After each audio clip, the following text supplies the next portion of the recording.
Welcome to episode 1465 of The Sleeper and the Bust. I am Justin Mason, joined as always on Sundays by Jason Collette. How you doing, my friend? Yeah, I'm doing well, man. Scored a 2 in Immaculate Grid this morning, so enjoying that morning and looking forward to talking some sophomores. Let's get into the topic of everything. I've been listening a lot of walking lately, listening to y'all, listening to multiple baseball podcasts. I've like put a pause on my audiobooks for the most part, like a reduction, not full, but lot of baseball podcast consumption lately. So definitely in the mood. We are 33 days from spring training games. I think 21 from pitchers and catchers reporting. All Almost that's there. great. Yeah. Let's go. Yeah, I'm still listening to my audiobooks mostly, but I'm ready for baseball. I'm really ready. And we're finally getting a lot more moves. Hopefully the last few dominoes are going to fall here in the next couple of weeks. So we don't have as much to talk about in terms of hot stove on Sundays. So like you mentioned, we're going to start talking about some sophomore players. I think often people talk about the guys who are going to be rookies and coming up for the minor leagues, but we don't often talk about the guys who did that last year. And what do we expect for year two? Because some of these guys are going to take another step, and some of these guys are going to take a step back. So we want to kind of discuss where we think these sophomore players will go. We're going to start with the American League just because there were too many to do all of them. A lot of guys came up last year. But first, we want to talk about some moves. Paul and I talked about the Josh Lowe and Gavin Lux trade on Friday. But because this involves one of your favorite teams, I figured I'd give you an opportunity to discuss it yourself. So, how do you feel about the Rays grabbing Gavin Lux and getting rid of Josh Lowe? So first of all, I will say it's mixed emotions in the Collette household because my daughter was crushed. Josh Lowe was her baseball boyfriend, so she was not happy. Let's put it that way with it. So I'd look at this as the oh, hey, there's a moment, there's a possibility for Richie Palacios to do something is gone. It's like we talked a little bit about him. I know I did on with Bench with Bubba podcast. Like he was projected to be the second baseman, do some leadoff. Now that all kind of falls into Lux, who honestly is somebody that I liked going into last year. And then as you and Paul lay for, like he did nothing in a great situation. Like I thought Paul made a great point. It's like, how many times have we fallen for this guy has gotten to the Reds? He's going to do something, and he doesn't. Yeah, and I'm hopeful that Lux does a little more because there's still some good contact in there. It's just, can his legs stay healthy? And we obviously know it's a change and run environment. We saw what he did in a good one, but he's going to be the second baseman. So that answers that particular question, and it gets one of the lefty bats out of the outfield. We talked about that the outfield was way too left-handed. And now, it's created some opportunity there. We'll see how this all goes. But, overall, I think it's a lateral kind of shift. I'm more concerned about the Angels end of it because I've already seen some reports that they want to try Josh Lowe in center field. And I'm here to say good luck with that. He's barely passable as a right fielder. And center field. And when I say this, it's like, what I saw was him just the hesitation to make the commitment, like especially on balls in front of him.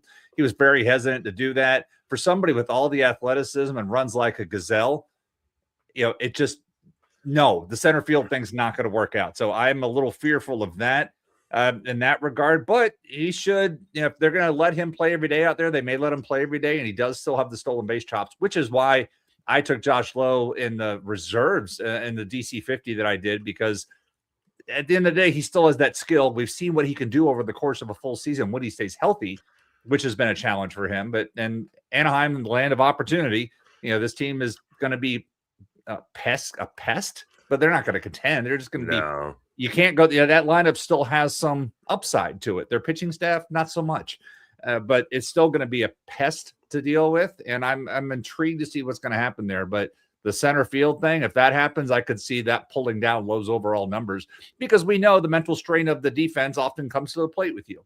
So hopefully they don't screw them around like that. Yeah. I already talked about my thoughts on it.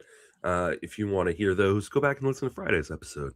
We're going to hit the next piece of news, which is Willie Castro signing a 2-year deal to go to the Colorado Rockies.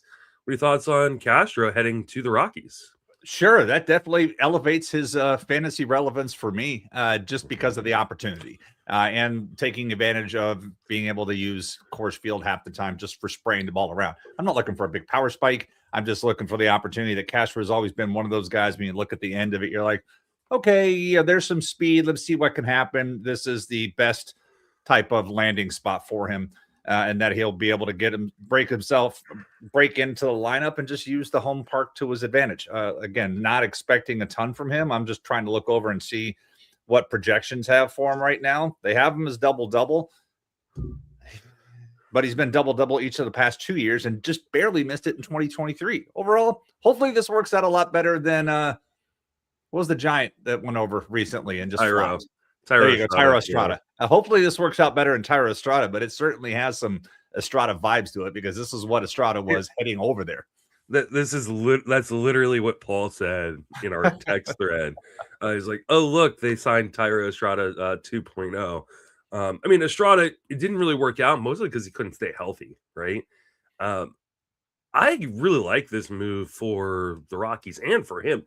He can play anywhere, right? I mean, and he is eligible at second base, outfield, and third base. I guess maybe shortstop in 5 eligibility leagues, 5-game eligibility leagues. But so he's triple eligible in all formats. He's gonna be playing every single day, which is really, really interesting because one of the issues with Willie Castro in Minnesota was they were never able to really commit to him being an everyday guy, except for when they were really, really beat up with injuries, which I mean happened, a fair amount in Minnesota. But last year, Willie Castro only got 54 plate appearances. Like I said, 11 home runs, 10 stolen bases. We know that Colorado inflates BABIP, so we could see him, run a fairly high BABIP, maybe hit like 240, 250. I kind of like this, right? I don't know what the new regime in Colorado is going to do in terms of the running game, but we have seen Willie Castro steal 30 bases at the major league level. Right. So, I mean, I think the projection systems are fairly accurate here, where they're giving him, 12, 13 home runs, something like that, and then anywhere between 13 to 16 stolen bases. But I could also see a world if the Rockies decide they're going to be a running team this year where Castro steals 20, 25, 30 bags. Yeah, I'd be willing to take the over on the projected steals here because, as you said, every year that Castro was in Minnesota, it was okay, but where's he going to play? And then it always worked itself out because the Twins are just like, oh, that guy's hurt. That guy's hurt. And it worked himself out. He doesn't have to worry about that now. It's just like, here, go. And this was a multi-year deal. So it's not like you have to worry about him going somewhere right out of the gate. So throw him at third base, whatever, let things work out. There's a path to 600 plate appearances here. Right now I think they have him projected at 550, but there's a path to that. And then if you go into let's see what his Steamer 600 looks like, because that's always, let's just say he's going to get 600 plate appearances. And if we get to Willie Castro with 600 plate appearances, 14 home runs, 16 steals. Is where they're at with over 142 games at 600. But I would take the over on the projected steals given the change of environment for him. So he's perfect guy for, maybe a bench option and a 15-teamer, or great guy in draft champions because he will obviously be a guy who could fill in a lot of holes for you, right? You have guys go down. You can kind of throw him in any spot. So he's got 3 positions on draft day, second, third, and outfield. Yeah. And he's, maybe picks up shortstop in season, depending on what happens, but he's already a 3 category. He's like the ideal draft and hold guy. I just love those guys. As soon as you get towards the back, you're like, yep, that's the guy I want. Exactly. I think one of the least shocking moves that we've seen in a while was JT Realmuto heading back to Philadelphia, literally like as soon as they lost out on Bo Bichette, he was right back in the fold on a 3-year, $45 million deal. Got a little bit more money than I expected him to get, and maybe a little bit longer contract than I thought he was probably looking at like a 2 year, I don't know, 25 million kind of dollar deal. But Real Muto heads back to Philadelphia. What are your thoughts on him this year? I mean, I feel that he wanted that third year. There was talks that the Yeah. Rays were interested in him at maybe 2 years or maybe a year in a club option. But him going back to Philadelphia once the Tucker and Bichette stuff all fell apart was the obvious move. It's just when you look at, the great part is I've referenced one of my really good friends who's a huge Phillies fan often on this podcast. He's on a cruise ship this weekend, so he's a little delayed, but he has. And so when I said, "Hey, Bo to the Mets," because in our old group we have a Mets, an Atlanta, a Phillies, and me. That's our baseball. And when I said Bichette to the Mets, his reaction was not safe for this podcast. Let's put it that way. And then he's like, "Well, we're getting JT back," and yeah, I mean it's just name. It's obviously just name value at this point. With that, he's down to the bottom of the lineup. I just hope for Philly's sake, with this now that we know what their lineup is going to look like. It's like I hope Justin Crawford can handle the position, and then we have, obviously we want to watch to see what they do with Alec Boehm. There's been some trade talks, and now that Boston's not getting what they wanted to at third base, there's still that uncertainty about what does Philly do with Alec Boehm, because they want to obviously try to make room for Aiden Miller somewhere as well. And it's not like you're going to say, "Hey, Trey Turner, move away." So curious to see what happens in Philly. I don't know if they're done yet because I was looking at a chart this morning about WAR projections and how things have gone. And Philly is still one of the top teams of what they've added this offseason for what was the chart? It was the TJ Stats was looking and saying, "Hey, this is what I use. Projected WAR change since the start of free agency. Philly is second. They're only behind the evil empire that is now the Dodgers." So that's it. Philly is still tried. But this at the end, I would say Philly fans are probably more disappointed in what didn't happen than what's happened so far. Yeah, I'm interested to see what else Philadelphia does. I mean, as far as Real Muto goes, I can just kind of say, like, I think we are seeing kind of like just the beginning of the end in the decline. The underlying contact skills are still pretty good, but like the power is starting to slow down a bit, and he's just not the same guy that he was earlier on in his career. I still think he's gonna be fine. Like I think you should be looking for a line similar to last year. Low teens home runs, upper double or upper single digit stolen bases, decent batting average. But he's not going to accumulate the same way he did at one point in his career. And he's just going to be kind of a little bit more mediocre. I think he's fine, especially as like a, fairly safe, catcher in a 2-catcher league. I'm totally fine with Real Muto. I'm interested to see if what else Philadelphia is going to do. We know they're going to trade Nick Castellanos, right? Like there's no way they start with him as, kind of a reserve outfielder on the short side of a platoon. I just think he's going to find his way to a different team. It's just a matter of what team is willing to, take him there, take him on a kind of a reduced rate. Or how much Philly's willing to eat. It's like here. So it's like, it's not like we're talking the Nolan Arenado situation where it's like, okay, that's still a usable player. I mean, exactly. Nick Castellanos, the usability is a very subjective term. And we know at least Arenado still, solid, if not spectacular in picking it. Nick Castellanos, no. It's like, what? Okay, who needs a DH and is willing to, like, obviously it's the balance between, okay, if you want us to eat a bunch of money, can you give us a little better prospect? But then everybody else is probably saying, but Castellanos is the guy anyhow, so why am I going to give you anything? On Castellanos, it's like a 1-year deal, right? He's 1 year, $20 million.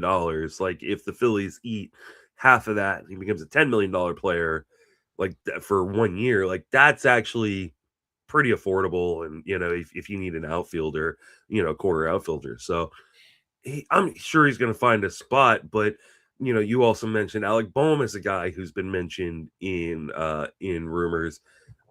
I'm interested to see like they still need a pitcher, right? Right now, the back end of their rotation has Taijuan Walker and Andrew Painter. I think Andrew Painter is going to be really good, but he's also going to be a rookie. We know that rookies will often struggle in their first go around in the major leagues. And are they willing to start that clock on day one? I think they are if he looks good. Yeah. But what if he looks a little shaky in spring training? Number 4 is Taijuan Walker. Is Taijuan Walker still a major league starter at this point? I don't know. So not by his ADP. It's just, people have ignored it. But in all seriousness, I don't know how a Philly and Boston trade does not happen. And we talked about this a little bit in our group. But yeah, Philly needs 1 or 2 pitchers. Boston has 10. I mean, Crochet, Suarez, Gray, Bayo, Oviedo. There's just the projected 5 that Jason has on roster resource. And then, obviously you get into, you got Tolle, you got Early, you've got Kyle Harrison. You still have Patrick Sandoval and Cutter Crawford. So there's at least 10 right there. And they don't have room for all these. And it would make sense for, if Philly loved Ranger Suarez, then, okay, let's take one of the better pitchers and Patrick Sandoval. And here, we want Bohm, work this deal out between these 2 teams. But on paper, it makes a ton of sense, which means it probably won't happen. But Philly absolutely needs this kind of thing, and Boston has all this pitching, and that's a move that should happen like that. If I'm a fantasy manager, I know, but around, but hey, we need to make a deal. We're too much of a fit. Yeah, I mean, but what Boston's been more connected to Houston for Isaac Paredes, so I would rather, I think I'd rather have Isaac Paredes, but I understand. Bohm is he may lead the league in singles. I mean, how many balls is he going to hit off the wall? That's the crazy part. Yeah. And I don't know. I mean, defensively, here's my thing about that. Houston, we know what the drop off from Bregman to Paredes looks like defensively because we just saw it in Houston. And is Boston ready to live with that? Because look at all these pitchers they just got. There's a lot of ground ball rate, a lot of good ground ball rate. That's a really good point. If you're going to bring in Paredes to play defense, yikes. It's just, you already have Story is not the greatest short. So it's like, what are you going to do in that whole equation? But with all these ground ball pitchers, go get the best third baseman that you can. And maybe they did make a run at Arenado, which would have been a great fit there. But I don't know how they didn't get Arenado. If that was the asking price back, right, there's no reason they shouldn't have got, especially considering Boston and St. Louis's connection with trades in recent years, where Boston seems to only really want to deal with St. Louis for some reason. Like how that didn't get done. Boston, I guess Kind Bloom knows the franchise in Boston now that he's with St. Louis. So it's like a lot of times you see your GMs go get guys they had belief in the past. But looking at that at the end, I don't know how Arenado wasn't the move there. Yeah. And then, as you said, when they went out and signed Ranger Suarez, it was like, all right, fine. We didn't get the other guys that you wanted. So we're finally going to spend the money that we said we were saving with Devers. Which is interesting that they went with Ranger Suarez as opposed to Framber. I mean, I had made an offhanded comment last season after the Framber incident with it, where he pretty much threw it as catcher. I don't know how else to describe it. So that there were going to be teams that just were out on him because of that, right? And it seems like there are more teams out on him because of that than even I expected. So I'm interested to see where he ends up. But let's move on and talk about our topic of the day, and that is AL sophomore players. And we're going to start with Nick Kurtz. He's the guy we talked about pretty extensively on Friday. So I'm going to let Jason kind of handle the majority of this one, because you can go and listen to my comments. Or actually on Thursday, we talked about Kurtz. But what are your thoughts on Nick Kurtz currently going at pick 19 or pretty much 20 in the ADP and draft champions over the last month? Are you willing to pay that high of a price on a guy who had a massive season but does have some red flags in his profile? Yeah, I mean, he's gone in the first round. His min pick is 14 with that. And I agree with, I know you guys pulled up his Savant slider profile and just like the glaring red in so many places. It's like, wow. But then the strikeout too. And when I just look at his profile page, the amount of home runs of the opposite field is just impressive. And it just speaks to the power that is not just all pull power, but he hit more home runs to center and left than he even did right field. I mean, just look at the spray chart for those of you guys watching the YouTube. Look at all those red dots to center and left field for a left-handed guy. And that is, but it's like the strikeout for me, it's like that's a single digit, it's a one in the whiff. There's a lot of swing and miss, but when he gets his pitch, he is absolutely murdering the baseball. So for me, it's like the batting average risk and the lack and not having enough speed there takes him out of the first round. But I know I was talking with Derek Van Riper the other day, and like he was talking about he doesn't feel comfortable taking Junior Caminero in the first round. I'm like, yeah, I don't either, but I kind of see like the same risk between both of these guys. But at least with Caminero, he's moving out of a friendlier home park, whereas Kurt still has that safety net. And so I don't want to go first round, but he's not gonna make it too much further outside the first round. And if you're building around this particular profile, you know what the risks are, but the reward's obviously big. I mean, it would be tough. Justin, what about you? It's like we know he just hit 36 home runs coming off this profile. Do you think it's closer to 40 or closer to 30 for 2026? I think it's closer to 40. I really do. I just think that I'm not concerned at all on Kurtz about the power. I think the power is legit. I mean, like you said, you look at this red on his stat cast and you go, oh man, like this is like a legit, just amazing power hitter. Plus you're in Sacramento where it's just such a small park. Like I mean, they're literally playing in a minor league, little league kind of park. So I think it is going to be closer to 40. I mean, I'm not projecting 40. I can't remember where I have them in my projections off the top of my head, but just thinking about it, probably have them like 36, 37 home runs, something like that. That being said, like I think the batting average floor is pretty low. And I do think pitchers will adjust and try to see if they can get him to go out of the zone more. And will he be able to adjust back? That is always the thing we talk about with younger players are they going to be able to adjust back once pitchers start to adjust to him? And pitchers will have an entire offseason, and front office will have an entire offseason to learn how to attack him better. So I'll be interested to see how it works out. I just can't spend that price on him that highly. Like, I can make the argument for Junior Caminero as a guy you should be spending that high of price on, especially because it comes at third base. And I think the underlying skills are just so much better for Caminero. But at first base, where we talked, like we just did 2 episodes of a first base preview, and the last episode was 2 hours long because the position is so deep. We will not be going that long on third base, on second base, right? So I am a little bit more concerned, and I always draft for floor in the first 3 to 4 rounds. I'm not drafting for ceiling because everybody you take in the first 3 to 4 rounds has a massive ceiling. And so for me, if Kurtz is going in the 3rd round, I would be probably I don't all see over. how he gets. I mean, to me, He's not going to. No, he's not going to. I think he could get in some leagues, especially as pitchers rise up, as the relievers rise up.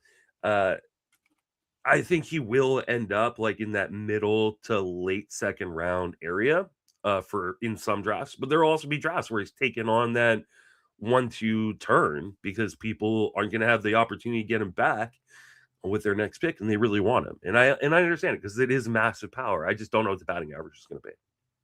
Yeah, I was looking. So one of the things I was trying to do was looking at, and it's tough because they don't have the StatHead does not have strikeout percentage as a way to search for things, but it's a matter of at bats divided by strikeouts. So it's like we just saw Kurtz hit 290 with an at bat strikeout ratio of 2.78. And it's like I'm starting to look for guys around that, and that 290 is just such a massive, like a good comp. Last year, James Wood, similar. James Wood hit 256. And, we know what James Wood's power is, the raw power there. So it's like, that's kind of where I'm trying to figure out is I'm not concerned about the home runs, not concerned about the RBIs, not concerned about the runs. It's really the batting average and where's that 290. We were saying the 30 to 40 home runs. Well, what about batting average? Like, do you feel that he's going to be closer to 250 or closer to, I would think we both agreed that 290 is an outlier. So is it going to be closer to 250 or 275 for the batting average? You're muted. It's my turn to be Paul. Yeah, There you go. I think he is a natural 250, 260-ish type hitter. Okay. You look at like the underlying contact stats. His XBA was 249, right? So he deserved a 249. Right. Now that isn't predictive, right? So you can't just put that in your projection like, well, he had an XBA of 249. That means that's what it's going to be for his batting average next year. No, that is just talking about what happened. We're not using that to project forward. But if you look at like zone contact, 76%. Okay, that's not very good at all. That is well below that kind of threshold of the 80% that I talk about. Is a guy a major leaguer? Now, I think he can make up for it because he is, got really, really fast hands, a really good understanding of the strike zone. 22% O swing is elite. Like he really understands it. And we saw that with the walk rate, right? This is a guy with a double digit walk that's going to have a double digit walk rate. I think he's going to be, potentially like a 350 on base percentage guy. So those of you in OBP leagues, he's definitely worth that pick, right? It's the batting average leagues that I have the massive concern with. He's not overly aggressive inside of the zone. Mm-hmm. So like a lot of times what we see when guys have kind of these lower zone contact numbers, but they're able to kind of overcome it. It's because they're super aggressive in the zone, right? That they're just hacking in the zone. That's not the case with Kurtz. So I have a bit of a concern that strikeout rate is going to stay close to that 30%. I think I'd have it probably more at like 28. But that the batting average comes down to that 250-ish range, which means if I'm projecting it 250, there is a range of outcomes where it's like 220. Yeah. Right. Yep. So and that becomes a concern. Like it's one thing to have like if you could guarantee me he was going to hit 255, I'd probably have him in the second round. But I've got to prepare for that lower end of the projection where he hits 220 with 600 plus plate appearances, and that really drags down your team. Yeah, I'd be shocked if he got. So I was able to pull a better result. Like Nick Kurtz 290 with the at bat strikeout ratio of 2.8 or lower. That 290 is the outlier because the next guy is Brandon Marsh at 277. Then we got Aaron Judge at 267. Then we have Javier Baez at 265. Like we only have 5 guys that have had a batting average above 260 with the at bat, the strikeout ratio that Kurtz put up in his rookie season. Yeah. Now, everything's not linear, but there's still a lot of strikeouts there. So we know those are going to be there. Yeah. So we look at that. Like I'm looking at batting average saying, okay, this is where I'm comfortable. Like looking at the projections where they have them 258, 257, 251, 267 by Oopsie, which we know incorporates a lot of bat speed. So I'm taking the under on 260. I would take the over on 250, but 250 with, 35, another repeat of the home run. Even if you just gave last year's power numbers and dropped down the batting average from 290 to 250, that's not a first round player, probably not a second round player, but he's not too far out of that.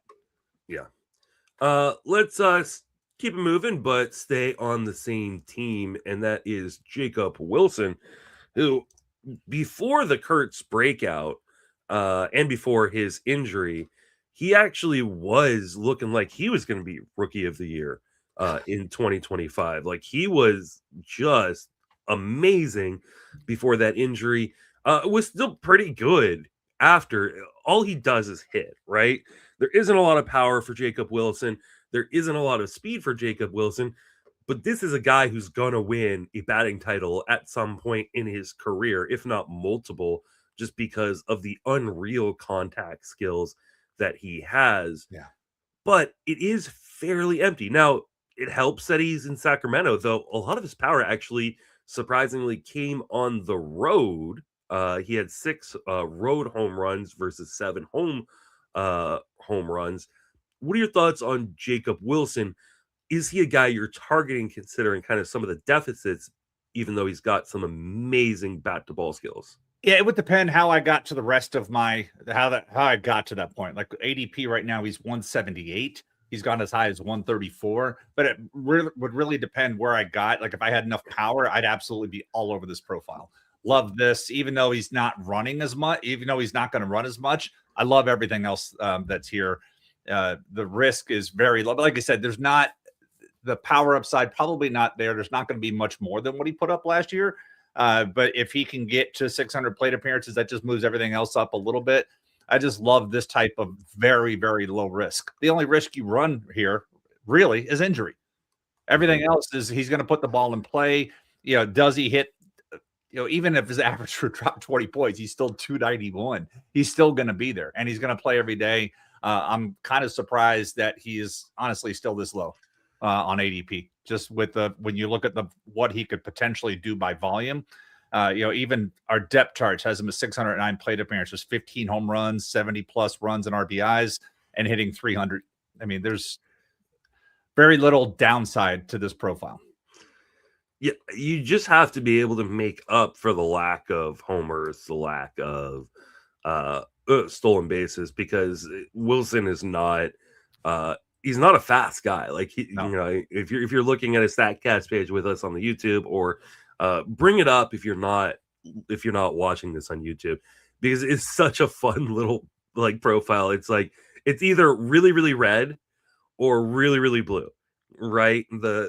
All the average indicators, how he squares up balls, his whiff percentage, his K percentage, XBA, all bright red, and most of those in like the 98th percentile or higher.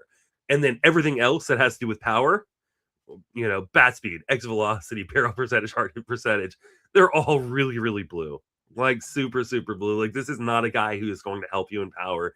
He will get some help from Sacramento, but I wouldn't even project him to hit 13 home runs again, and most of the projection systems are with me in that regard. Right. And I'm not going to project him for more stolen bases than he had last year. I think 5 is around the number I'm going to project. But if you need batting average at that point in the draft, he's really, really interesting. I think the only issue for me is at pick 180, that's kind of hard to plan for, right? And this is the argument that Paul and I keep having about these kind of quote unquote rabbit guys is he wants to go in with a plan. He wants to say like, okay, I gotta plan for Jacob Wilson, right? So yeah. if I'm going to consider him, so this is a guy I need to make sure I've got a lot of power. I've got a lot of speed already. If I take him, whereas like I don't want to make that plan. I want Jacob Wilson to fall into my lap where I'm already doing okay, and I go, he makes a lot of sense for my team, even though I'm okay on average. Like I want him to be a bonus, and I just don't see a world where I'm going to end up drafting him that early on any of my teams. I don't see that my teams are going to be that strong in all the other categories where Wilson makes a lot of sense. So he's in that point. Like you guys were talking about that particular plan. It's like I'm looking at the position, and he's right there with Xavier Edwards. Like they are almost identical ADPs. And so you're making the call there. It's like, okay, do I need the rabbit, or do I need that it seems like he's slotted at that position for that decision point. But I agree, this is not something you make with this ADP, you're basically 11th round. It's like, okay, what do I do in the first 10 rounds? You should know by a certain point, out of the first 10 rounds, you're probably 6'4" on your hitting pitching balance. So you know what your core is. It's like, okay, what skill do I need to go try to cover my flanks? Where's my team looking bad?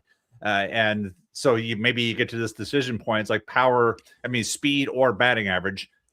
And in that regard, I would rather, especially after our conversation with Jeff and the research from last week in the process, like we know we can go find speed on free agent bit. Batting average is always the toughest thing to make up. So if I get to that decision point there and I've got those two, then at 15, I'm going Wilson.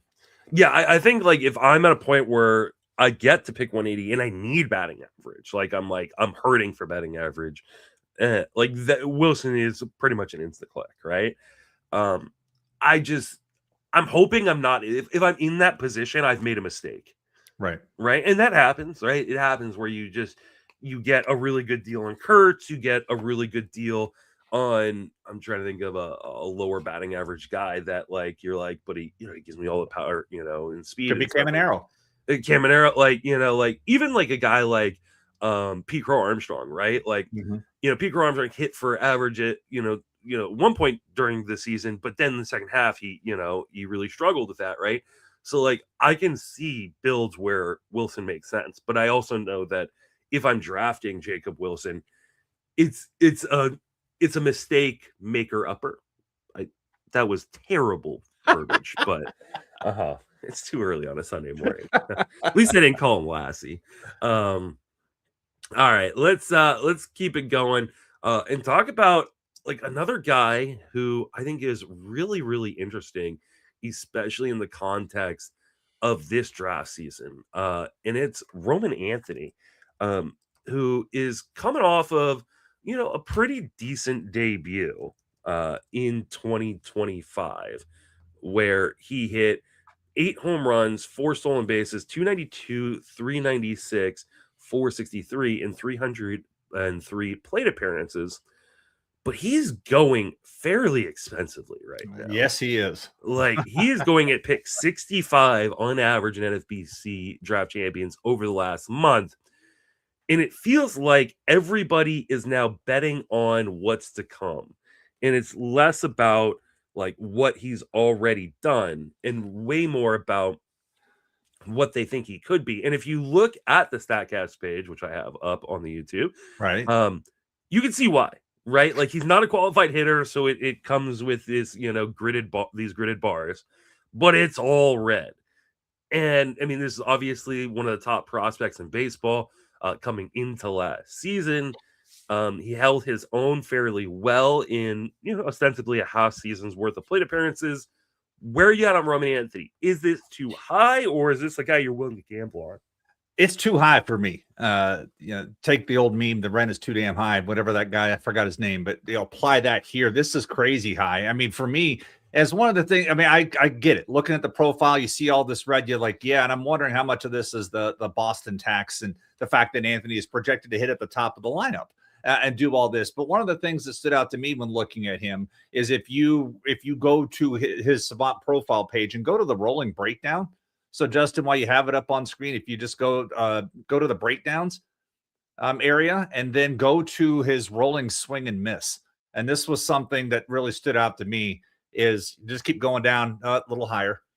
I know this is great for audio, but you'll see breakdowns somewhere in there. There you go. Breakdowns. And then switch it over to swing and miss from the expected WOBA down below and change that over to swing and miss percentage. There we go. So we see that growth during the year, like his swing and miss, like he was doing things, but it came at a cost of things, and that rate never really went down. And I know some of that was, maybe he was dealing with through that oblique issue, and that caused some of that. But to me, when you see this kind of swing and miss, and maybe this is what scared me about Armstrong. And obviously, it took 3 months for that to kick in. Mm-hmm. But this is what scared me. Why I was not paying the price on Pete Crow Armstrong, and maybe I'm making the same mistake here again, but I'm not willing that somebody has taken him at the end of round 3 in a 15 teamer already.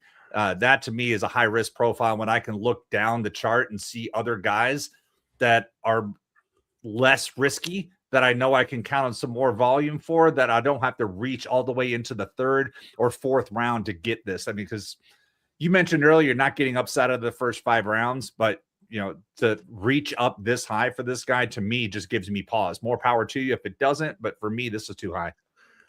I think what this does is really speaks to the lack of depth at the top part of the outfield position. It is. Yeah.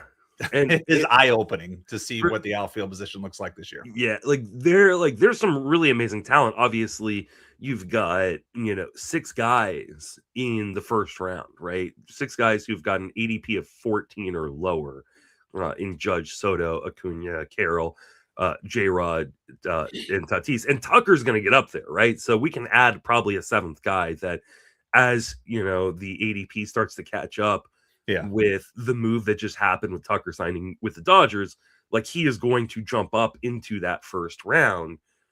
But then there's only, if we include, 7 guys, so with Tucker, then there's only 3 more guys going inside the top 50. Yeah. Like there is a massive drop off in talent. And I would argue, like, of the top 12 guys, like, only 10 of them don't have major red flags. And I think you could probably argue that more of them do. Uh, and then there's a huge drop off in kind of talent level, or at least safety level, when you get to Pico Armstrong, Roman Anthony, even Wyatt Langford and Jackson Merrill and Riley Green and Jaron Durant and Byron Buxton. Like, I can understand why, like, of like that grouping of guys that I just Right. mentioned, Roman Anthony is pushing up because the skills look so good. I'm kind of on the fence in terms of where I'm at in whether I'm gonna be taking him at that price. I Yeah. tend to talk myself out of it in draft, Yeah. especially because, like, he did strike out at a pretty high rate and the zone contact numbers weren't great. But I think one of the differences between like Anthony and Nick Kurtz, who we just talked about, is while the zone contact numbers weren't great in season last year at the major league level, they have been great in the minor leagues, and they were last. Yeah. He's been league average or right above league average in zone contact while not swinging outside the zone. Another guy who has really, really good understanding of the strike zone, and all of the power metrics are really, really good. I do wonder, is he going to be able to unlock as much power as I think people are expecting for him in 2026 because he's the ball on the ground so much? He only had a 31% fly ball rate. And honestly, that was one of the highest fly ball rates of his career, including the minor leagues. He's usually a 50+% ground ball guy. That isn't going to necessarily help with the power situation. And it's Fenway too. Yeah. That's it. And when I'm looking at this, like outfield depth chart, as somebody who has to do multiple AL only leagues, I mean, just by ADP, Roman Anthony is the fourth outfielder in the American League with Judge, Julio Rodriguez. I'm sorry, he's a fifth. Wyatt Langford, Brent Rooker, and then Roman Anthony. He's in the top 5 by ADP for AL only. So it's like as you're figuring out how to attack the outfield, it's like we're debating whether this is a risky pick, and this is a top 5 outfielder in an AL only. That's kind of where things are. And then right after him is somebody with a very similar profile, and Riley Green. So it's like if you're concerned about the swing and miss of one, you better be concerned about the swing and miss in the other one too. So it's really crazy how this position's playing out. And like the AL only guy in me is like, Cody Bellinger, please sign with an AL club. We need some outfield depth, please.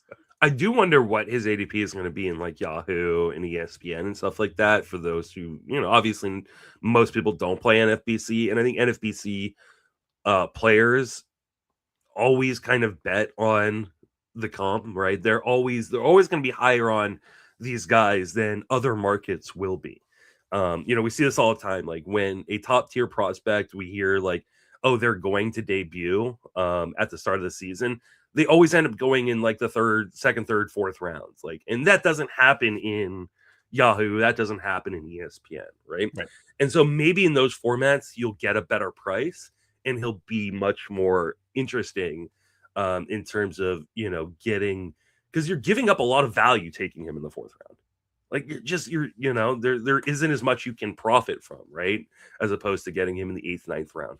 So I'm a little bit in the 4th round. I'm a little bit more tepid, but if I got him in the 6th or 7th round, I'd be stoked. Like I'd be doing backflips. And I do think you're going to get Roman Anthony in the 6th, 7th round in a lot of like your home leagues, ESPN leagues, Yahoo leagues, things like that. A lot of your non-Northeast based leagues. Yeah, that too. Yeah. All right. Next on the docket is Noah Cameron, your dude. This was a guy that you really liked coming in to 2025, and he did not disappoint.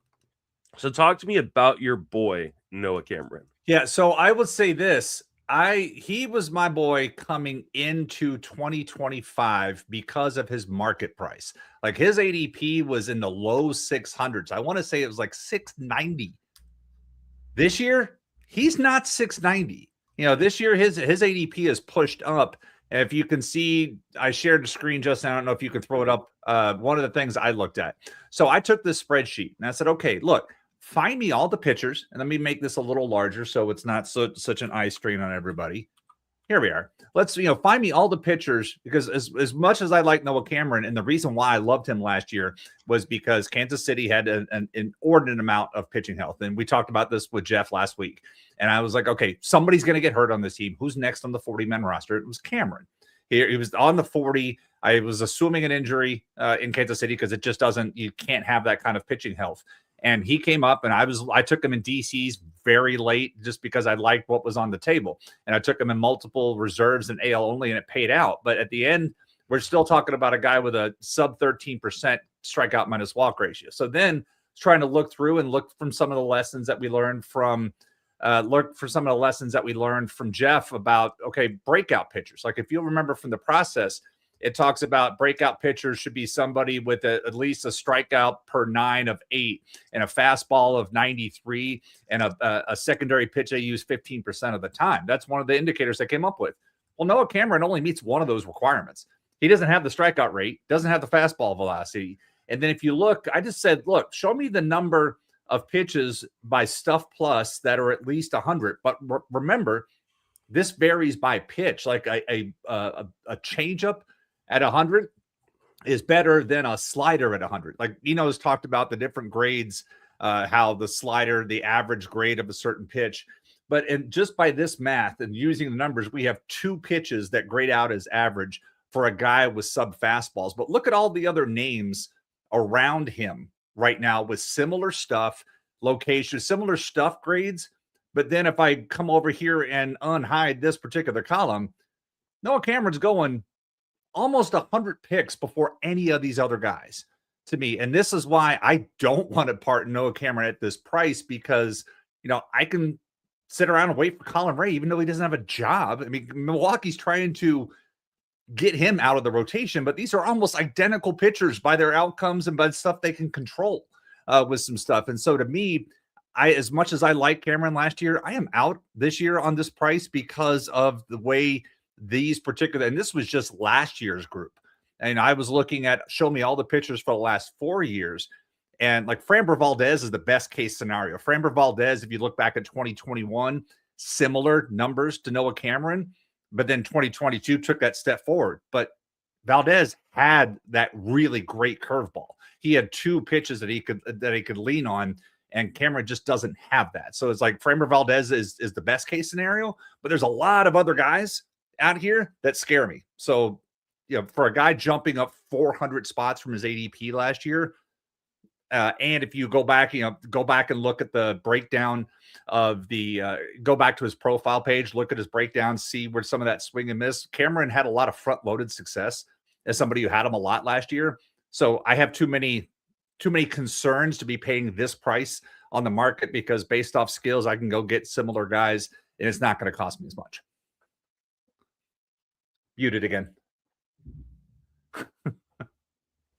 Yeah, I gotta. I'm trying to do a bunch of things and not be noisy, and then of course leaving myself on mute. So, I think the hard part for me with Noah Cameron isn't the price necessarily; it's the other guys that go around him. Yeah,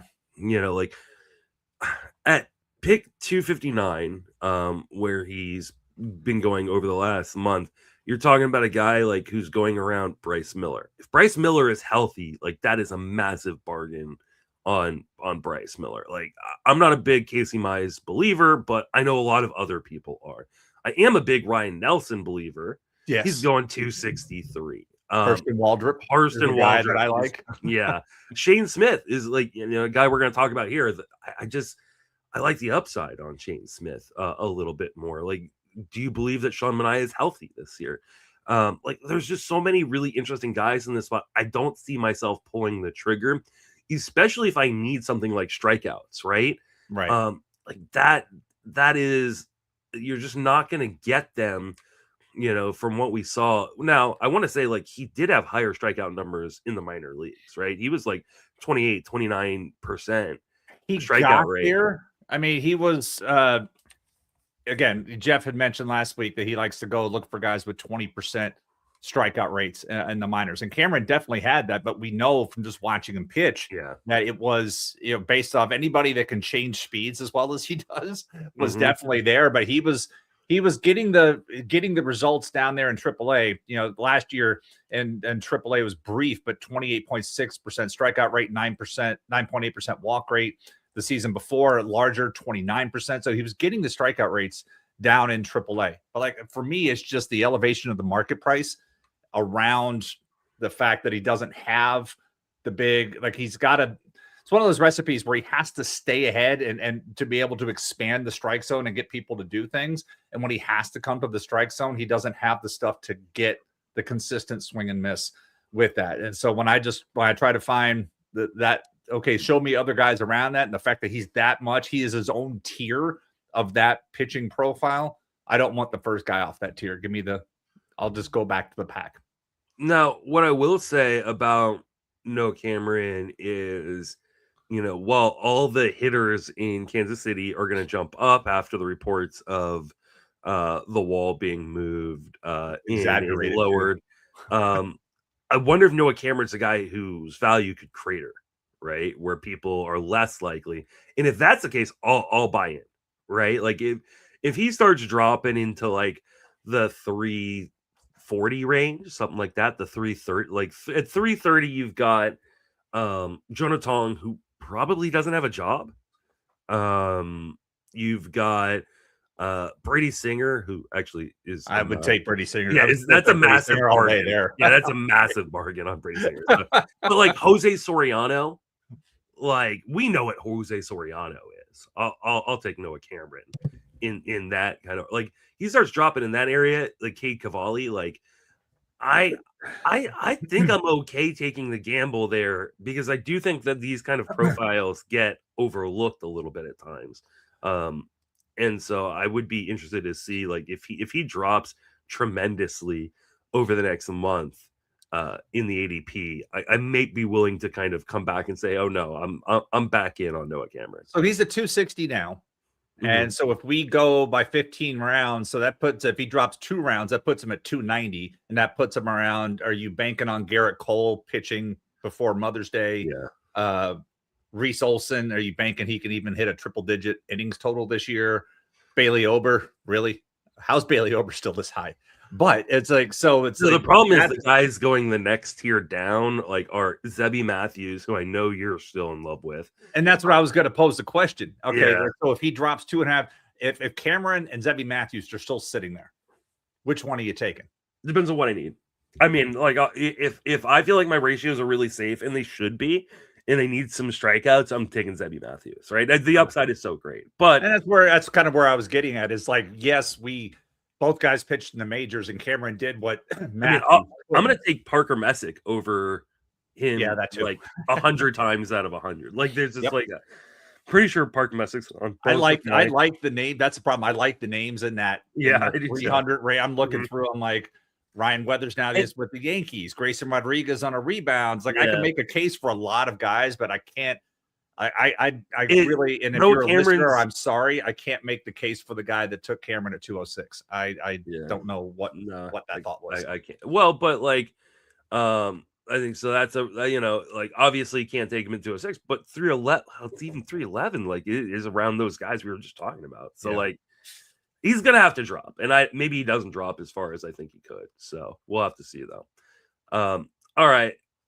Let's stay same division, but back to the hitting side of things, and talk about Colson Montgomery, who is coming off of a really interesting season in 2025, where he and of course I need to actually pull up his page, where he hit 21 home runs in 284 plate appearances.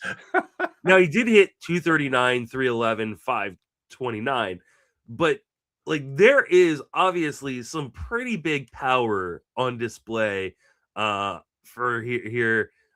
Obviously he's not going to hit 60 home runs or 50 home runs, which would be like the 600 plate appearance kind of projection off of that. But we're talking about a guy playing in the middle infield that you can get fairly late, who has the potential to hit 30 bombs if things go right. The question is what the batting average will be and the counting stats around that in Chicago. But where are you at on Colson Montgomery?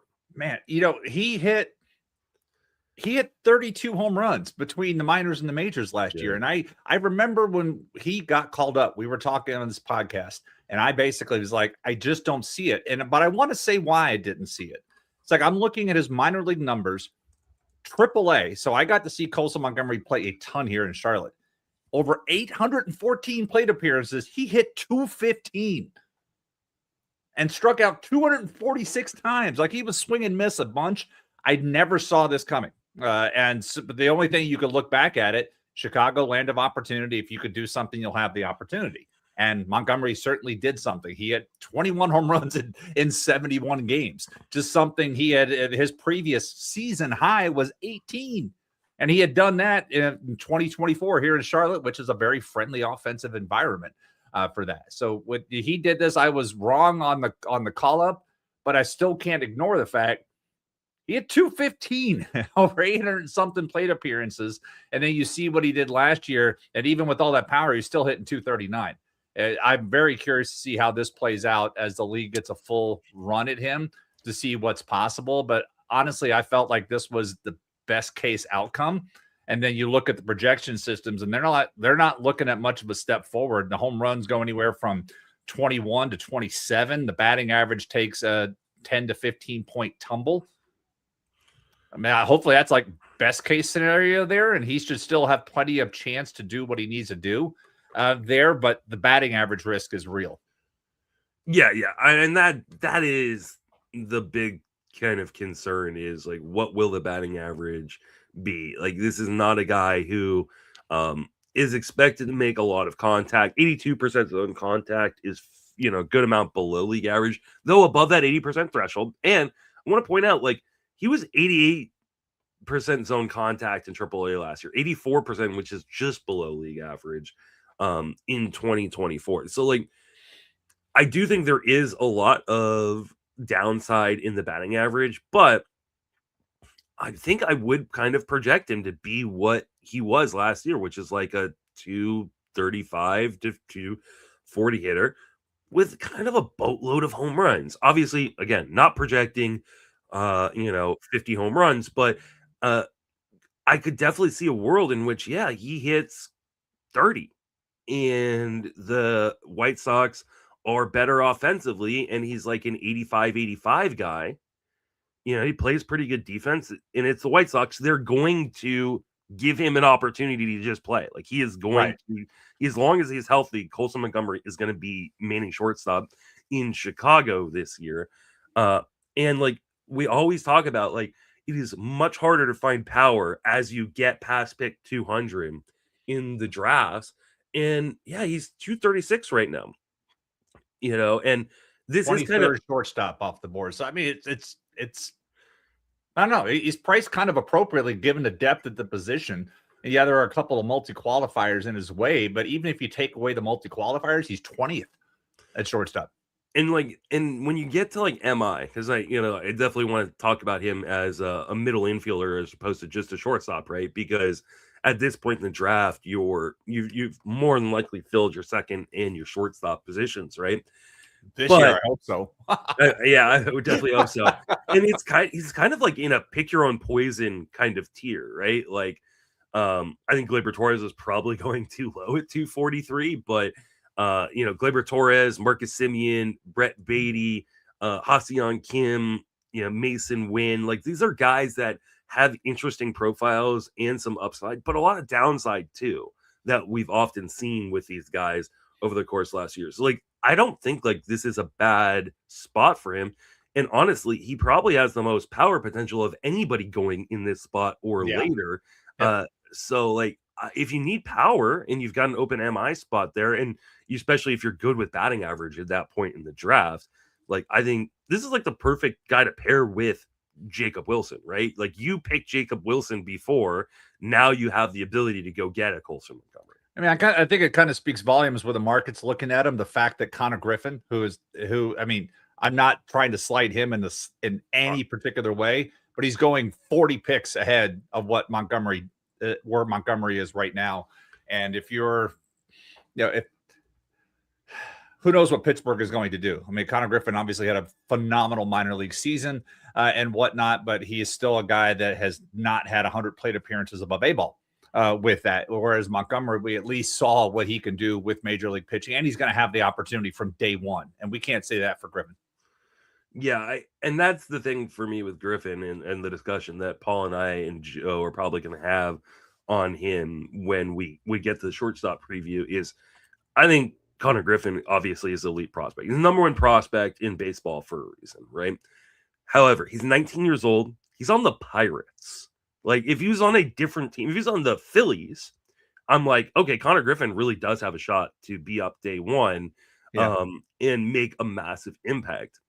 But the fact that we could potentially be looking at a year with no baseball next season or in 2027. Sorry. Every time you say that, a little part of me dies inside. But like we have to prepare for that like eventuality, right? Like it's I personally think we will get baseball in some form, but I definitely think it's going to potentially be like a very shortened season, similar to like the 2020 season where like we get maybe not 60 games, but 80 games, something like that. In that scenario, right, in a shortened season scenario, we saw it with the 2020 season. They gave all the players who played a year of service time. Yeah. Are the Pirates really willing to start Connor Griffin's clock and give him an extra year of service or like burn an extra year of service time because of 2027? And I don't buy an organization like the Pirates being willing to do this. We just went through them being unwilling to call up Bubba Chandler, even though he was ready, because they wanted to preserve that service time. Like, you know, he could have made a world of difference for that Pirates team, and they didn't care. They wanted to preserve that service time. So we really thinking that they're going to do that with a number one hitting prospect, number one overall prospect in baseball, and Connor Griffin? I don't buy it. Like, I know, and I got yelled at a lot in my comments on my shortstop ranks about it, and I did move him up, just not nearly as high as other people want him. I just don't see a world in which they start his clock. But they could. They're definitely trying to seem like they're being more competitive with the moves they're making this offseason. All right, we'll see. For the sake of my neighbor down the street, huge Pittsburgh fan, and you usually talk to him when he's walking by, and I'm like, hey, looks like this year's going to be watchable. I mean, it should be. All right, let's talk about Jack Leiter. Another one of these guys like who's got really interesting skills. The question is, are those skills going to translate into being a usable pitcher in Texas on a regular basis for Jack Leiter? What are your thoughts on this guy? I mean, he shows some strikeout potential. He was actually really good last year, 151 in 2/3 innings, 3.86 ERA. The whip was 128, but you know, he had a 23% strikeout rate, and we know there's, I think, some more upside in that strikeout rate. Where are you at on Jack Leiter? So he's intriguing because there's a lot to like. And if you pull up his player page, because one of the things that stuck out to me was some of the changes he made in the second half of the season with his particular repertoire. Because he was, you know, before there's a clear break in what he did from 24 to 25, and he really started adding some more change-ups within the season, and particularly in the second half of the season where he stepped up his changeup usage. And then you look up his overall pitch and you see there's just a lot to like if you break it up by season and see where the things where Lee hit 189 off his fastball with a 22% whiff rate, 186 off that changeup with a 32% whiff rate.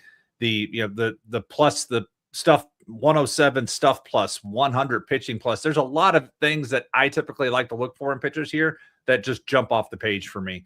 I wish, you know, Texas was an 81-81 team last year. I feel some of that was based off their bullpen, which struggled. And it's kind of crazy for me for an 81 win team not to have one pitcher with more than 9 saves, but they had 3 different guys who are 9 saves as they kept trying to go on the cheap with closers situation. But there's a lot for me to like here with Leiter, and I expect to have him on a few teams because I liked what I saw from him. I grabbed him in a couple of leagues heading into this time last year, but there's a lot more that I like on his profile than I dislike.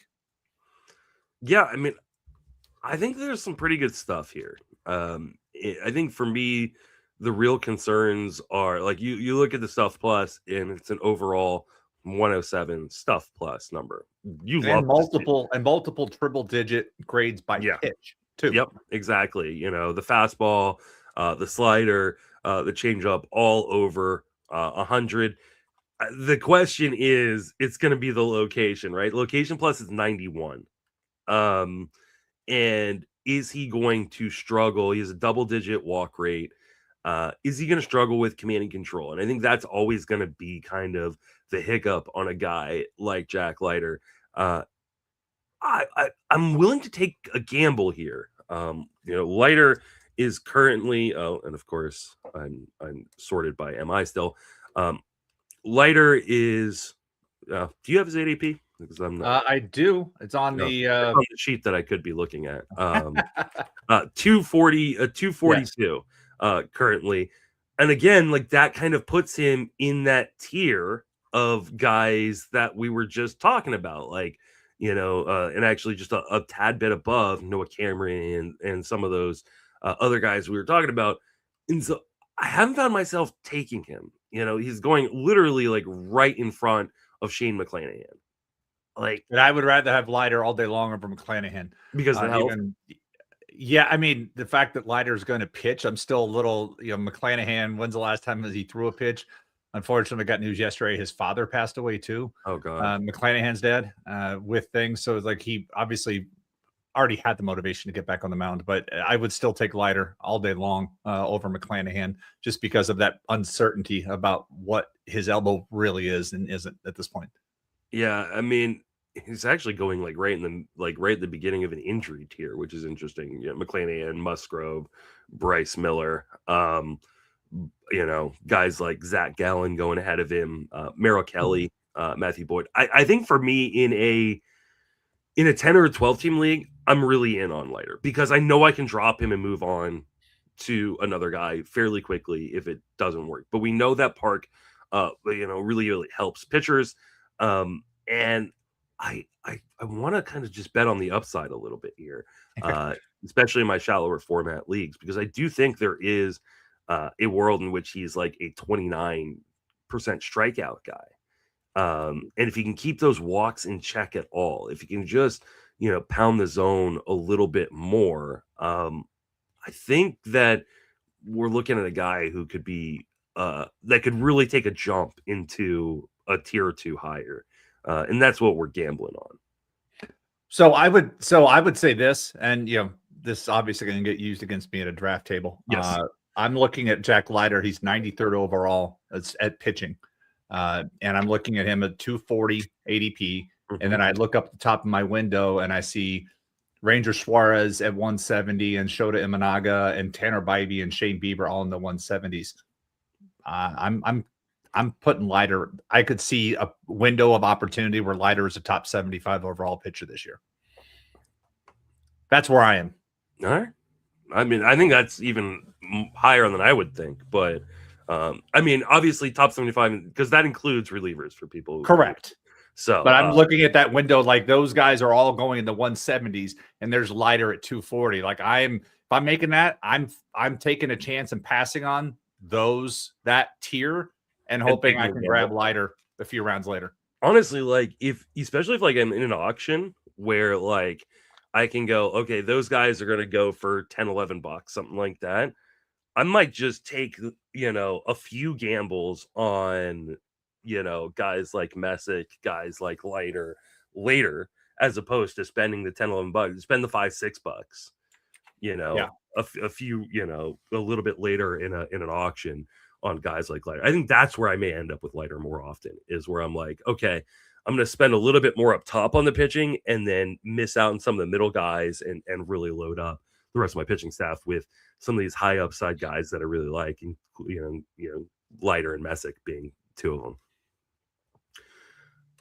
of them. Next up, we have Will Warren, another interesting pitcher for the Yankees. Where are you at on Warren this year? The Yankees have, started to bring in more guys into their rotation, but like not a ton.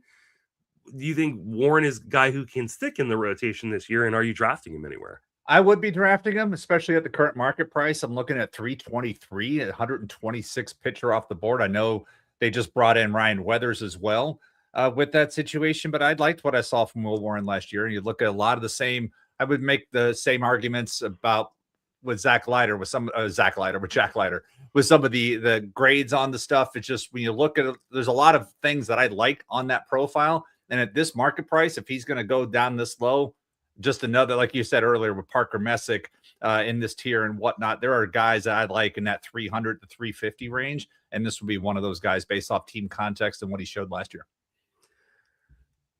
It's interesting because I like Warren, but I almost wonder like if he's going to end up being a reliever at some point in his career. Obviously, they're going to give him a chance to start, but I worry about the control.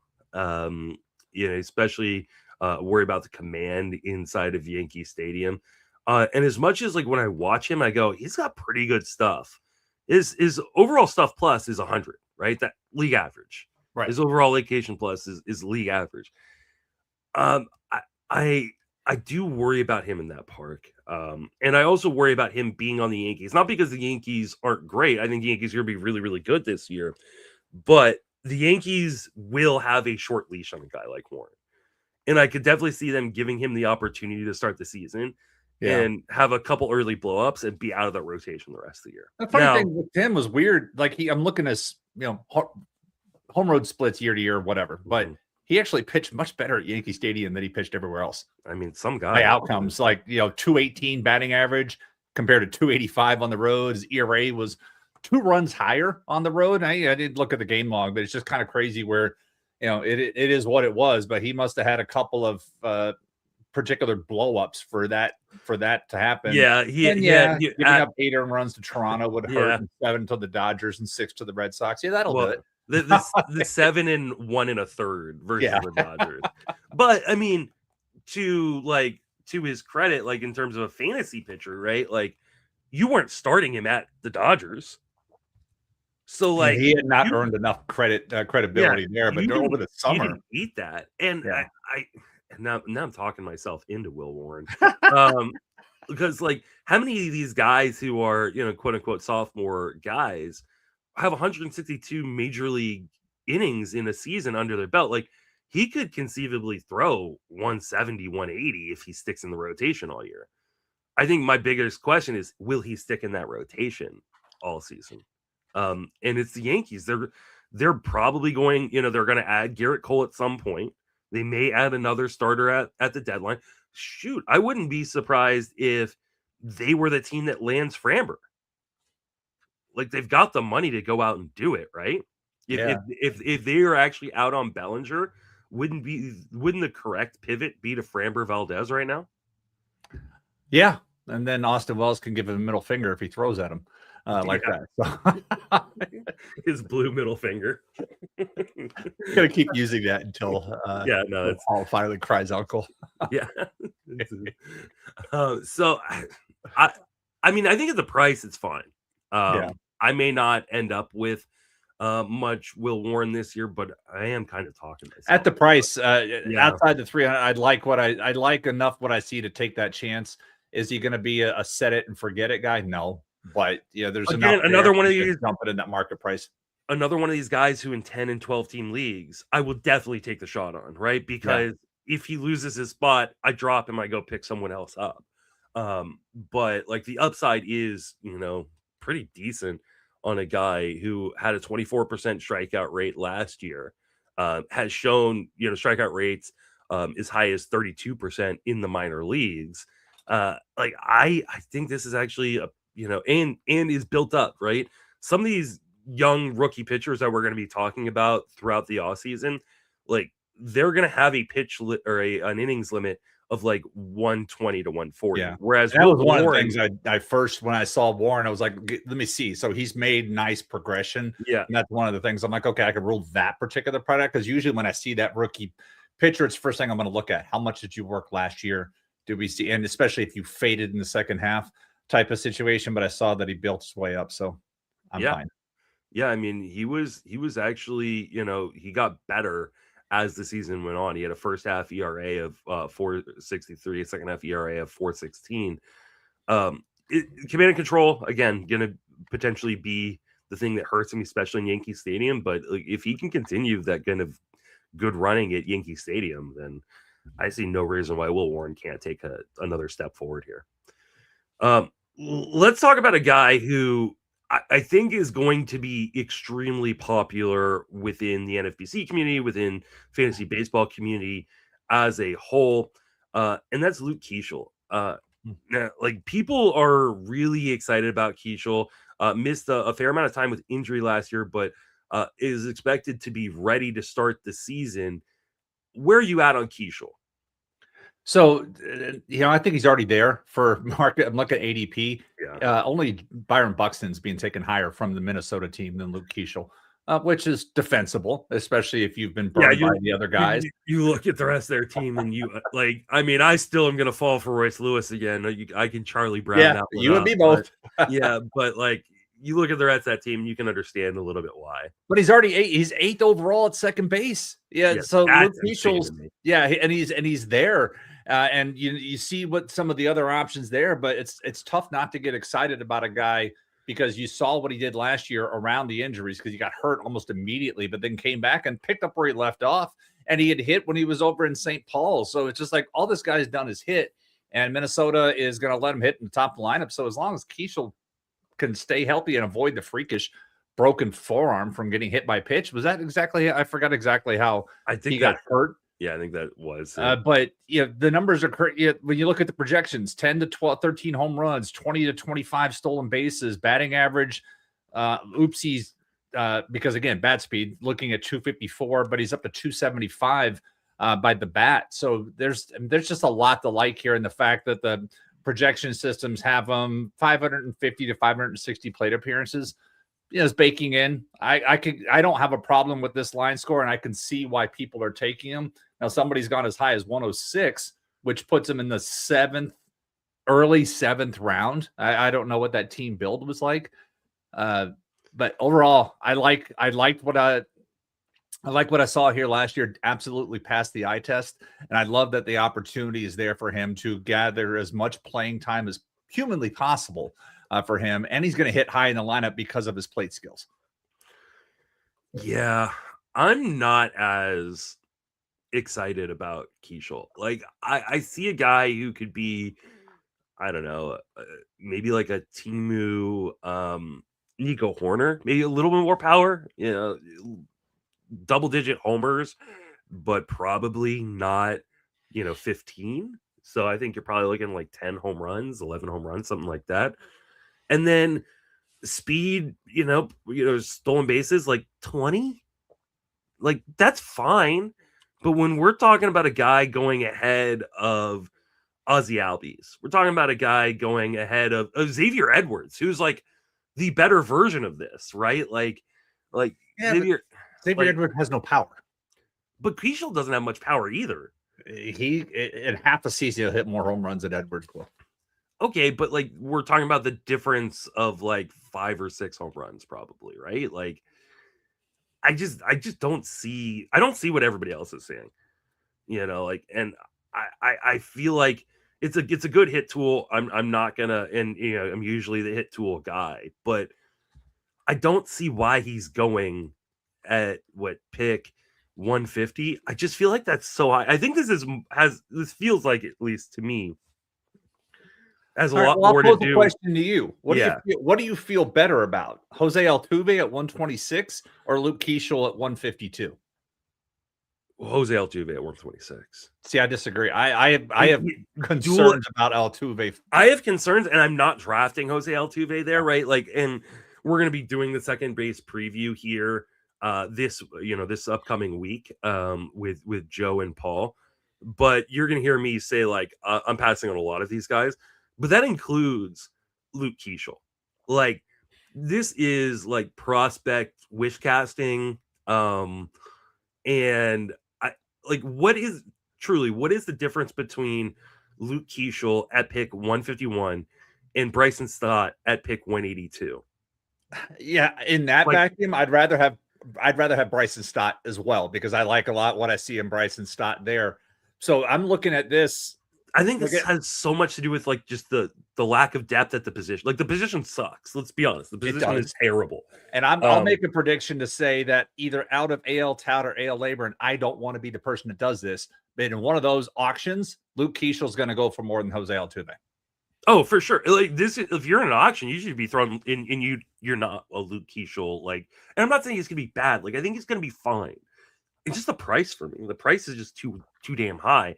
But I would be throwing Luke Keeschel. Like, I will throw out Luke Keeschel fairly early in an Yeah, it's auction. pretty easy to see why. Like, who was the guy you were talking about the other day? You were like, "Oh, I just need him to go so I can just throw out." And Paul said you can go out for smoke. I forgot who you were talking about the other day, but you were like, "Oh, I just love to throw out these types of guys and go for it." But I mean, like you said, the position has its It challenges. had to be someone at first base, right? But I like a lot what I see, further down, and I it's easy to see why the market likes Oh, Keishel. we were talking about Sal Stewart.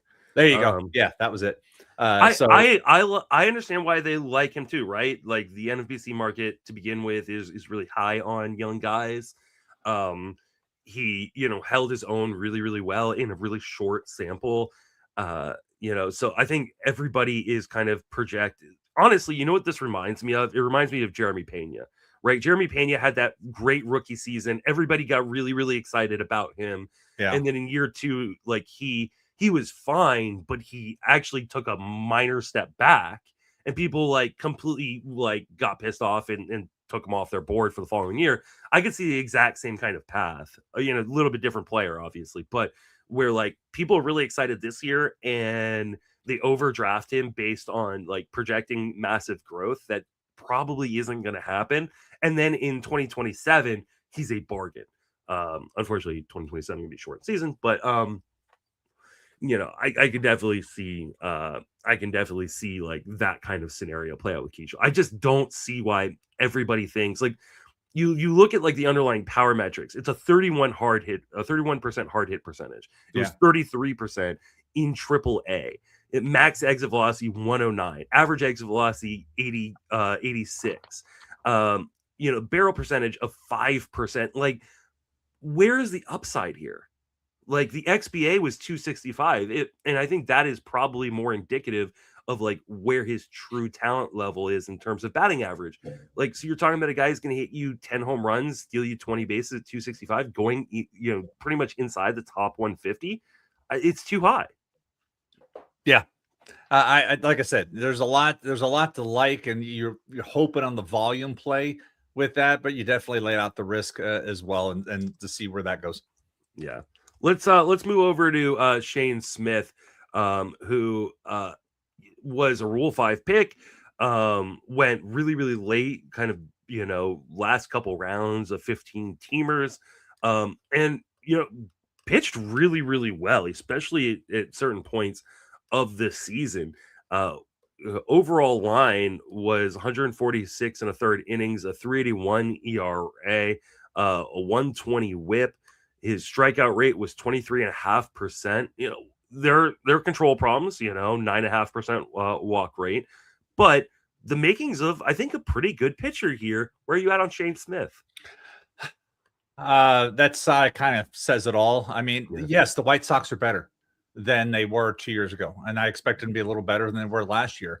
But still, team context, I wonder what this bullpen situation is still not great, and it's going to cost him. When we saw it last year, he made 20. He ended up with 7 wins out of 29 starts, despite pitching well for that, because the bullpen had struggles. So for team context, I would feel a lot better about Shane Smith if he was on a better club. He's going to have limitations around here, like it's tough to project wins, but everybody's got him for a single digit situation. Yeah. Again, it always comes down to team context. And when I'm looking around ADP right now, we talked about this earlier, like Hurston Waldrop, I can take him later, like him better. Joey Cantillo, like him better. Quinn Priester, Braxton Ashcraft, love him. So I've got other options I can take down further out there. It's just Shane Smith. You're hoping for the best right now with him being a 268 and the 105th overall pitcher off the board. This team context is still a problem, and it limits his ceiling. Put him in Texas next to Jack Leiter. I feel a lot better. Yeah, and I mean, if you look at the stuff plus and location plus, it's under 100. Like neither grades out fairly well. I will say that like he was really good down the stretch. Yeah, he was. Um, like it was in the second half.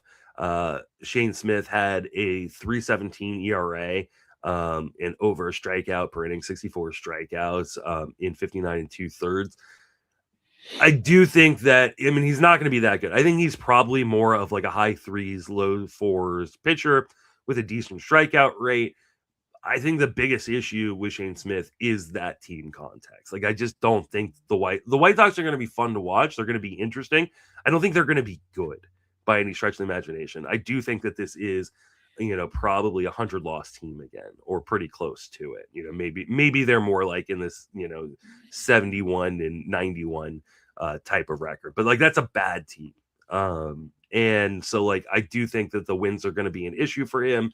And I don't know that there is a ton of upside long term in his arm, considering like the lack of stuff. But I think in deeper leagues, especially when we're talking about 15-team mix, I kind of like Smith as a guy who can be a little bit ignored because people will be concerned with kind of some of those underlying metrics that we talked about. He's going to pick Yeah. 268. Again, that is in the area of the Ryan Nelson. You mentioned Joey Cantillo being a guy you like. Hurston Waldrop is there. So like I don't know if I'm going to end up with much Shane Smith this year, but I also think he's a guy who probably we could see drop in drafts. And if he drops a little bit, maybe he becomes a little bit more interesting.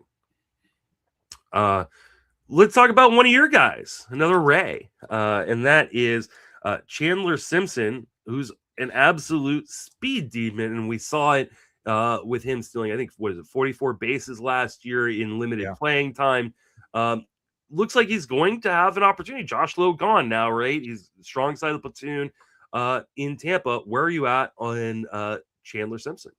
I mean, overall, it still comes down to, is he any better defensively? Because he was wretched defensively last year. Yeah, and that's and we'll be able to watch this in camp to see what his routes are, because this team will be 5th place in the AL East. That's the way it's going to be. They have no excuse to try to hide around, we're trying to contend. No, you're not. You can't. Not this year. But look at Simpson. If he can play defense, he's got a spot in this roster. If his defense still looks terrible, he doesn't. And they could send him back down to Durham. They've got Jacob Melton. I mean, trading Lowe was more to make room for Melton. And yes, they did add Fraley and Mullins in the offseason, but they want to free up room for Melton. And you have Mullins. You didn't sign him to just ride the bench, and you didn't sign Fraley to mostly ride the bench.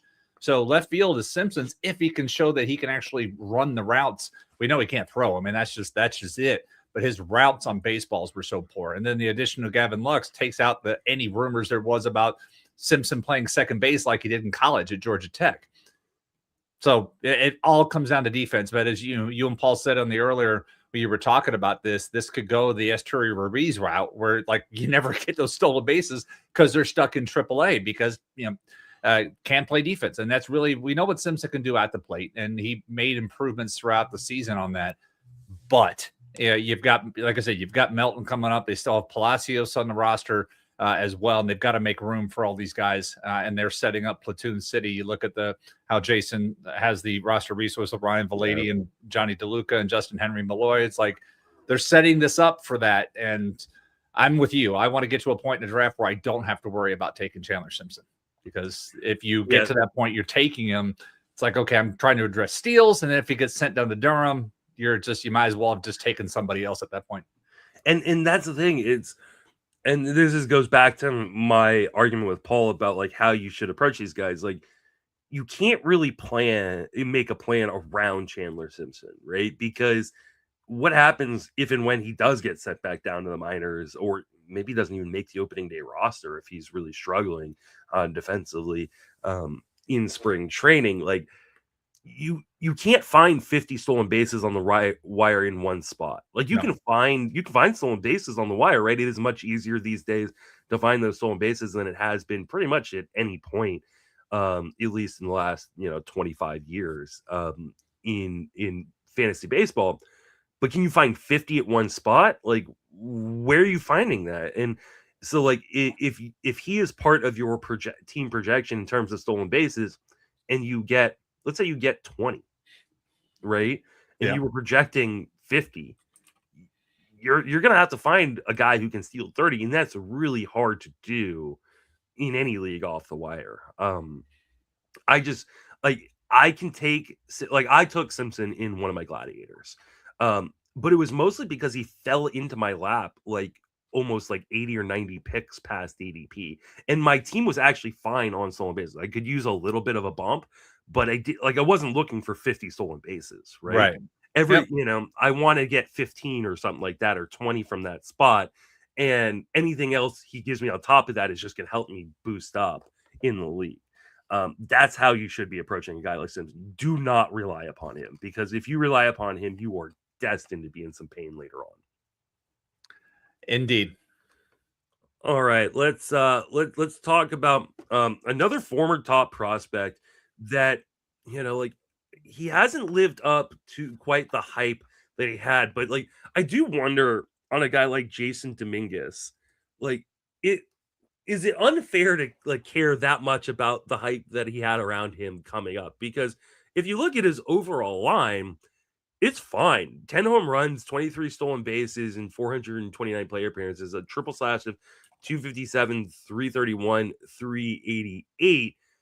Obviously you're looking for more power than that, but like that's a fine line. And he plays on the Yankees, and right now it looks like he's gonna have everyday role. Where you at on Jason Dominguez?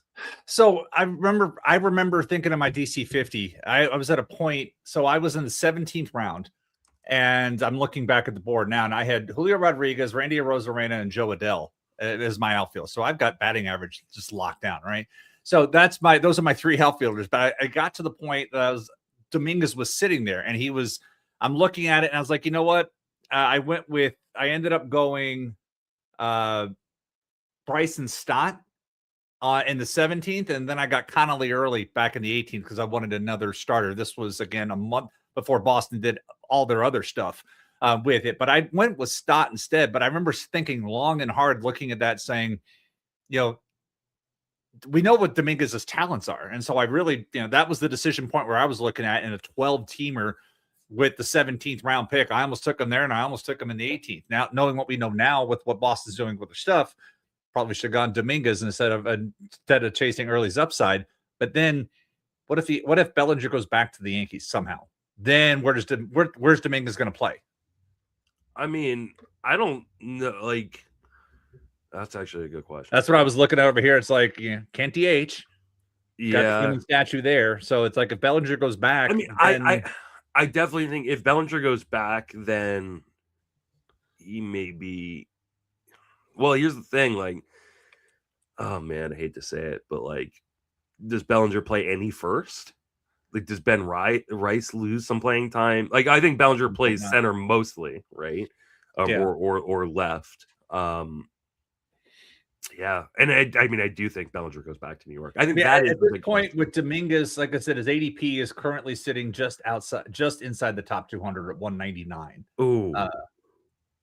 And he went 208 in mine. So somebody didn't wait too long to take him. But at this price, like if the Yankees get through and don't make any more moves, I would expect this price to come up. So I would what I'm saying though is at this price with Dominguez, given what the outfield is, I'm good getting in on this, because right after him is Dalton Varsho, who I like, Dalen Lyle, who I like, and I know you like a bit, and then it goes down to Kerry Carpenter, and then it starts falling to Heliot Ramos. This is just by ADP of what's next in the outfield. So I don't have a problem with Dominguez's current market price at this, but I do understand that if Bellinger comes back to the Yankees, that screws that up big time. Yeah, and I do think Bellinger ends up being the fact that like Kyle Tucker got 4 years and Bellinger like was offered 5 from the Yankees makes me feel like he's going to end up back with the Yankees. Yeah, if I'm the Yankees, my first call would have been like, it's still there if you want it. Yeah, exactly. That's exactly. It's going away if you don't take it in the next 3 days. Yeah, I still think if he ends up back with the Yankees, then Jason Dominguez is in a world of hurt in terms of his playing time, because I mean, Trent Grisham doesn't need to be an everyday player, but he probably is, right? With the defense and the season he had last year. Like I do think Grisham's season last year was fairly fluky. But I do, yeah, that's the tough part. I do think that if Bellinger signs, let's say with the Mets, like or another team, Jason Dominguez is probably going way too low. Yeah. You look at the underlying power metrics. Do I have this font? I don't have this font page up, so I will bring that up so people can see. Like there's a lot of blue, but there's some red in the places where you want red and hard hit percentage, bat speed. That's what draws me in every time. Yeah, and the question is, can he get the launch angle to the level that he wants consistently? It's at 13 degrees, but it's not consistently in that sweet spot. And you look at the launch angle sweet spot slider down at 4% or the fourth percentile. You need to get that up. But if he can consistently hit at like a 16, 17 degree launch angle, I think all of a sudden he's going to lock some pretty nice power. And we know he's already got the speed. He stole 23 bases last year. I could see a world where he goes, 25-25, and all of a sudden, in full-time playing time in New York. You're betting a little bit on the come, but at pick 200, if Bellinger doesn't come back to New York, I like that. I like that price right there. If Bellinger does come back, I stop liking the price quite a bit. All right. We're going to move right along. We got two more guys to talk about. And we're going to start with Luis Morales of the, I almost said Oakland, of the Athletics, who had a small sample in the major leagues, 48 and 2/3 innings, but it was pretty good. 3.14 ERA, a 115 whip, a strikeout rate at almost 22%, bigger walk rate at 9% than maybe we would like, but not egregiously bad. The biggest issue for him was the command. He gave up almost 1.5 homers per 9. Mm-hmm. Where are you at on Luis Morales? I mean, you go back and you look at the top 100 prospect report that Eric Longahangen and team wrote in February of last year. Morales makes it in there. And the statement that was written up was to say he's undercooked as a prospect is an understatement type of thing. And the tremendous upside. And you could see some of that watching Morales pitch, but then you look at some of these outcomes, it's okay, an 85% left on base rate, a 233 BABIP, that home run rate. To me, it's it's a streaming option. I wouldn't mind having him around on the bench, but then you look at the overall stuff, and I would like more time to bake. A reset league, he's almost off my list, but in a keeper league, I'm willing to take that chance to see what I can get in years 2 and 3 off it. But it's still too volatile of a profile for me to get excited. I was looking back at my last draft. He went in the 31st round. Yeah. The slider is really, really good. Correct. It's really, really good. 134 stuff plus on the slider. The problem is that's all it is. Coming up for the minor leagues, the prospect team here at Fangraphs had him with a 60 to 70 grade slide or a 60 to 70 grade fastball. We did not see that last year. And we know the command and control are going to be an issue. And he's in Sacramento. This is high risk, high reward city right here. Yeah. And so is exciting as he potentially could be, this screams reliever to me. He needs another pitch that he can go to regularly. And I just don't see it. If we see him throwing, I don't know, a cutter or something like that looks good in spring, or he adds a change, he had a change up, but it wasn't very good. Adds a better change up.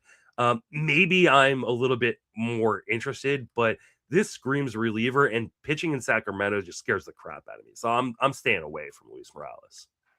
Agreed. Let's finish out with Cam Smith. Cam Smith was one of these guys who shot up draft boards, especially towards the end, because we knew he was going to make the opening day roster in Houston. Super, super young. I want to say he was 19, 20 years old. last season.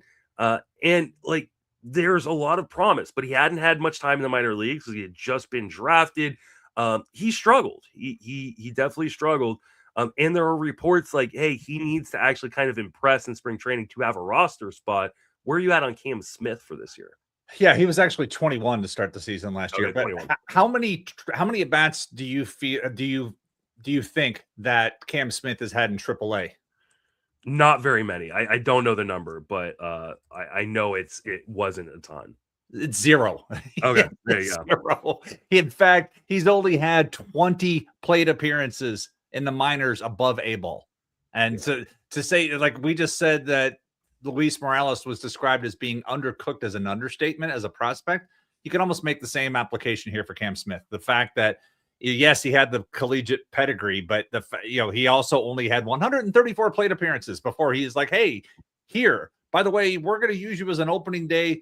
Like, I would love to be back in on a sophomore rebound here because he was thoroughly rushed. But then go to his Fangraphs player page, and the first thing it says is a quote from Dana Brown. It's like he's probably going to Sugarland unless he really turns some heads in camp. Like, they're already setting that stage. Like, he should just go on the other side of the market and develop. And I would wholly agree with that. I would love to be back in on the rebound candidate because the talent is we know what the talent could be, but the gap between where it is and where it should be is still very present.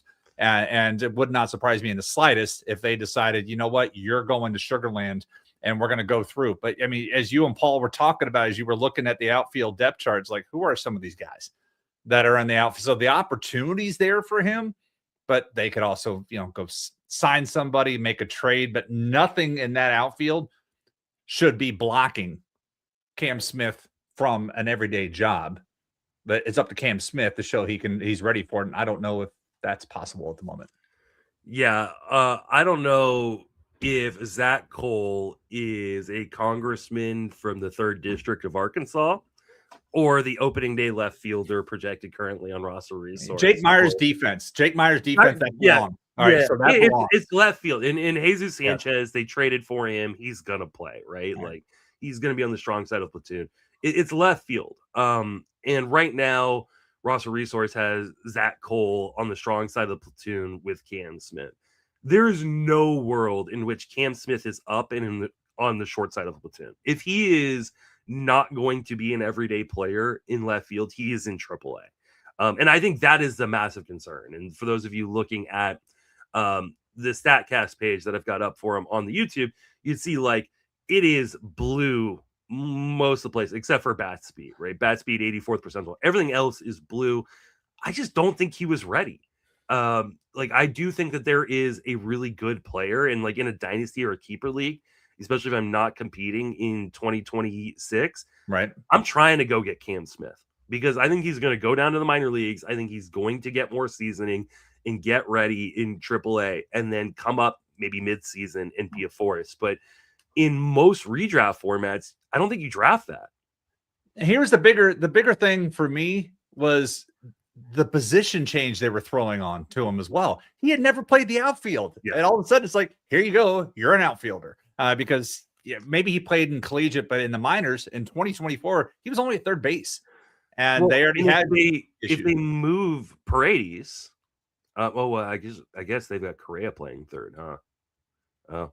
Well, even moving Paredes isn't going to do anything. Correct. Already but the fact that the position, hey, you turned 22 in February. Like he's young. His birthday he turns 23 next month. So last year it's like, okay, you're turning 22 and we need you to learn the outfield and be a successful major leaguer. You think he can do that? And then he made the team, but obviously we saw the struggles. I mean, especially out of the gate, was just terrible. And he got a little better as the season went on, but a lot was thrown at him last year. And I would love to get like if I'm in a keeper league and somebody's given up on him, I can take a chance and get the squeeze in years 2 and 3, at least in the keeper. I would love to get back in on this, but a reset league, I still feel like there's too much of a risk here that he ends up in AAA to start the season for a bit and then goes from there. So I'm not as crazy about his 2026. But I'm in a draft and hold, yes. In a keeper league, yes. Reset league, not as much. Yeah, I'm with you right there. All right, that's going to wrap us up for this episode. Jason, want to remind everybody where you can reach on social media, plug anything you got going on. Sure, as you can see here, you can find me at Blue Sky, the app for sports. And then I will be on the Fantasy Pros podcast with Joe Pisapia a little bit on Wednesday to talk about 5 breakout players. So he's having me on. And then I have the AL Central bold prediction installment hitting, and that will be that'll hit Monday or Tuesday, and that gives me 4 of the 6 installment of that. And yeah, just every week it seems like I'm on another podcast, which is good. I know we've got PitchCon coming up at the end of the month too, and I've sent Nick, it's like, here's a bunch of availability that I have, so I'm looking forward to seeing where that comes out. And yeah, what about you? You can find me on all social media apps, Justin Mason FWFB, writing multiple times a week at Fantasy Pros and at Fangraphs right now. I gotta talk to Dave, figure out when we're gonna restart up the Friends with Fantasy Benefits podcast, but that'll be starting up here in the next week or two for our preseason coverage. Yeah, we gotta get Joe on. I don't think we got Joe on last season, so gonna have to send him a text and see what his availability is. So I'm sure he's probably pumping the black book right now. So, I bet. So definitely reached out to me, and I was like, yeah, I've got this particular, but yeah, it'd be good to have Joe on. It's always a good conversation with him. Yeah, Joe's one of my favorite people in the industry. So definitely want to get Joe Pisapia back on the pod. Yeah, that's going to do it for us. For Jason, myself, thank you for listening. Have a fantastic baseball offseason. Thanks, guys.